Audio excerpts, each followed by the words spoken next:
কিছুক্ষণ রেস্ট নিয়ে আমরা আবার বেরিয়ে পড়লাম ভুটানের উদ্দেশ্যে। তো তার আগে আমাদের লাঞ্চ করা বাকি আছে, তাই আমরা চললাম সবাই মিলে লাঞ্চ করতে। এই যে আমার মা ফ্রেশ হয়ে গেছে, ড্রেস চেঞ্জ করে নিয়েছে, আমি আর ড্রেস চেঞ্জ করিনি। আমরা হাত ধুয়ে সবাই মিলে বসে পড়লাম লাঞ্চ করতে। যদি এখনও কেউ আসেনি, শুধুমাত্র আমাদের ফ্যামিলিটা এখানে আছে।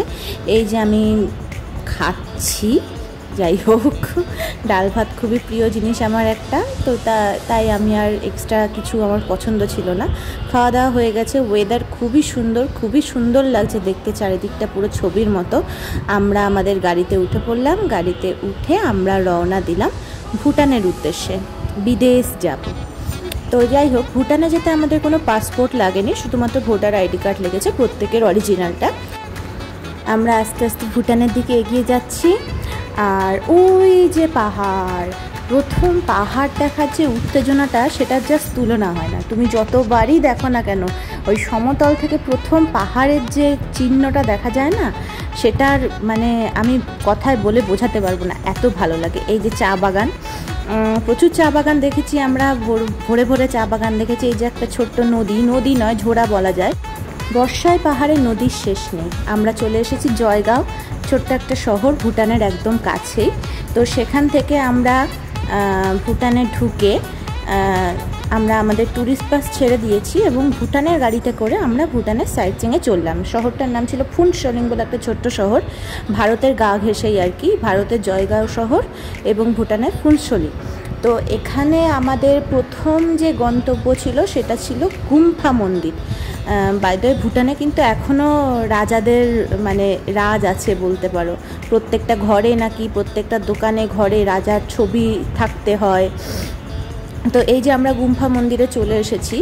এখানে আমাদের টিকিট কাটতে হয়েছিল, তো টিকিট কেটে আমরা সবাই মিলে ঢুকে পড়েছিলাম। গুম্ফা মন্দির হলো অ্যাকচুয়ালি একটা বৌদ্ধ মোনাস্ট্রি। তো যাই হোক, এটা সম্পর্কে আমার বেশি কিছু জানা হয়নি, কারণ সেই সময় আমার মা এবং আমার বাপি দুজনারই প্রচণ্ড শরীর খারাপ করছিল।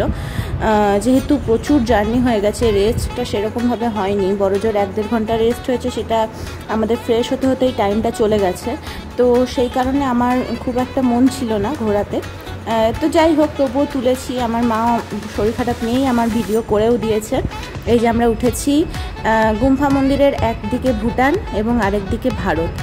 আগে যেই সাইডটা দেখালাম ওই সাইডে ছিল ভুটান এবং এই সাইডে হচ্ছে ভারতের জয়গাঁও শহর।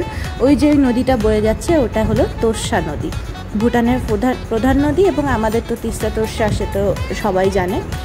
এত সুন্দর ভিউর জন্যই তো এত দূরে আসা, তাই ভিউটা আমি আরেকবার নিয়ে নিলাম। খুবই সুন্দর লাগছিল এখান থেকে। এখানে আমরা অনেক ছবি তুলেছি, যদিও আমার ছবিগুলো খুব একটা পছন্দ হয়নি, তবুও ছবি অনেক তুলেছি। এই যে একটা মহারাজ, পুরো মহারাজের মতোই একদম অ্যাটিটিউড। সুন্দর সুন্দর ফুল পাহাড়ের কোলে, বর্ষা মানেই তো এই সৌন্দর্য। যাই হোক, সেখান থেকে আমরা চলে এলাম আমুচো, ভুটানের হ্যাঙ্গিং ব্রিজে। একটা গাড়ি যাওয়ার জন্য তৈরি করা, আরেকটা মানুষে হেঁটে যাওয়ার জন্য তৈরি করা। বাপরে, তোর্ষা নদীর কি রূপ আর কি আওয়াজ! আমার এত ভয় লেগে গেছে, আমার গ্র্যাভিটিকে প্রচণ্ড ভয় লাগে। তো প্রথমে তো আমি বলেছিলাম যাব না, তো তিথি, এই যে তিথি আমার সামনে, তিথির জন্যই আমি শেষ পর্যন্ত বুকে বল দিয়ে সাহস জুগিয়ে আমি ব্রিজটা হেঁটে পার করতে পারলাম। ব্রিজটা রীতিমতো মানে নড়বড় করছিল, আমার প্রচণ্ড ভয় লাগছিল সত্যি কথা বলতে। আমার মা আর বাপি যেহেতু শরীর খারাপ করছিল, তার জন্য তারা এই রিস্কটা নেয়নি, মাথা ঘুরবে যেহেতু নিচের দিকে তাকালে। সেখান থেকে আমরা বড়রা চা, আমি ফ্যানটা খেলাম দিয়ে।